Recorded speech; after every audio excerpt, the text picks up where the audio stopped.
Good morning, ladies and gentlemen. Have you noticed how we often tend to discuss environmental problems as if it was the environment who had the problems and that it had nothing to do with us? It's helpful actually to change the perspective from how we influence the environment to the environment, how it impacts on us and our lives. The way we produce energy, materials, food, things that we want, all leads to diminishing resources and increasing quantities of waste. That has an impact not only on our quality of life, but also on our economies and our business. Today, we can sense some sense of urgency, manifested in the fact that environment and climate change is on the top of the agendas for politicians and in the economic spheres. There are very strong drivers for finding and implementing clean tech solutions among investors, public opinion, and established companies. My name is Helena Tillborg. I'm the project manager of a EU-sponsored project, Sweden Clean Tech Incubators. We support and promote clean tech startups in the south of Sweden. Our members has the potential to provide sustainable solutions for the world. And I'm turning now to my colleague, Marianne Larsson. Do you have anything to comment on this? Is it a reason for other countries to turn to Sweden to find results? I don't know. I'm worried. When I was a kid, Sweden was number 4 on the World's Welfare League. Since then, our gross domestic product has doubled. That sounds good. However, the OECD countries on average have tripled during the same period. The average European Union country has gone somewhere in between. We're below average of Europe as regards development of GDP. The result is that we're number 14 today on the Welfare League. Late 80s and through the 90s, we started developing high-tech, primarily in the IT and pharmaceutical areas. And in 97, that was quite a substantial part of our industrial income, accounting for 12.5%.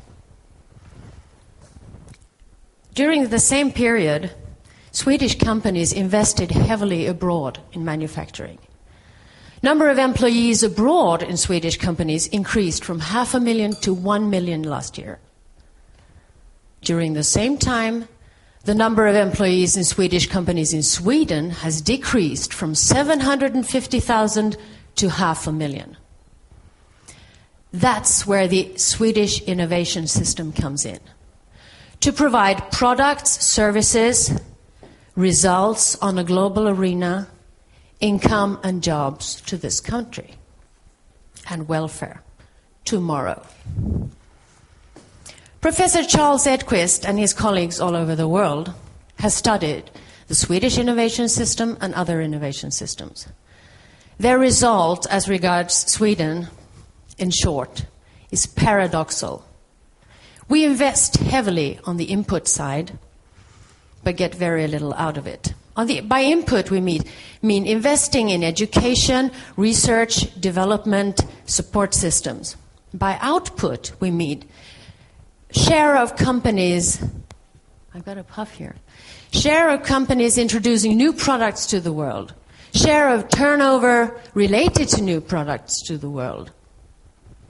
There we score low. According to Mr. Edquist's research, in comparison with our Swedish colleagues or our neighboring countries and other European countries, we're number 1 on all the input disciplines. But on the output side, we come below average, second last, and last. The Lisbon strategy, where the European economy aims at becoming the most dynamic, knowledge-based economy of the world in 2010, Sweden always comes out as one of the top performers, again, measuring input. Helena and I and our colleagues, we find ourselves at the epicenter of this paradox, where day by day, month by month, fantastic discoveries and innovations enter that door.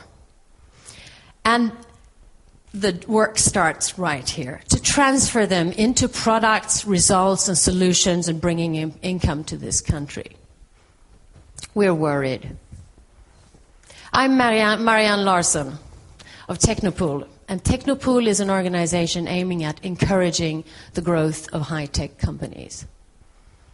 And we hope that this event will be a fuel injection, renewable fuel, to inspire accelerating sustainable growth.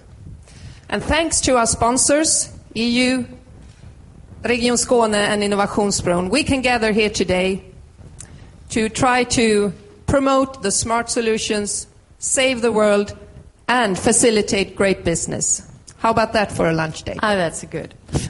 So let's do something. To guide us and challenge us today, we're happy to present Vivian Kristina Sandberg of the fast-growing Rapidus e-news channel.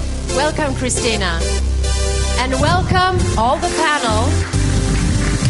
And welcome to all you guests. Thank you.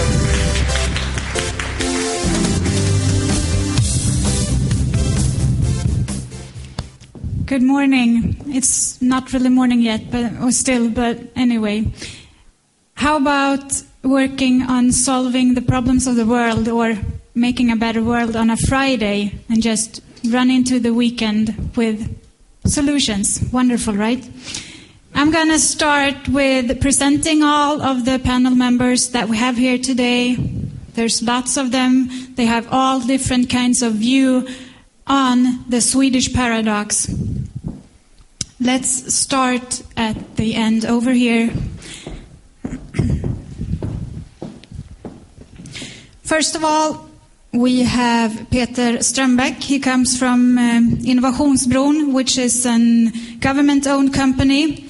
They work with more businesses to get more business out of research and innovations.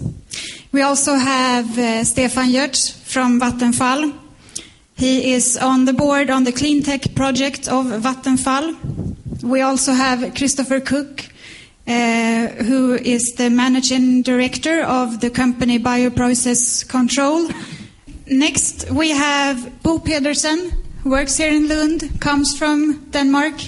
He is the chief executive officer of Kunano, which is a company working with nano-wired technology. Lena Ek is one of the Swedish members of the European Parliament from Centerpartiet.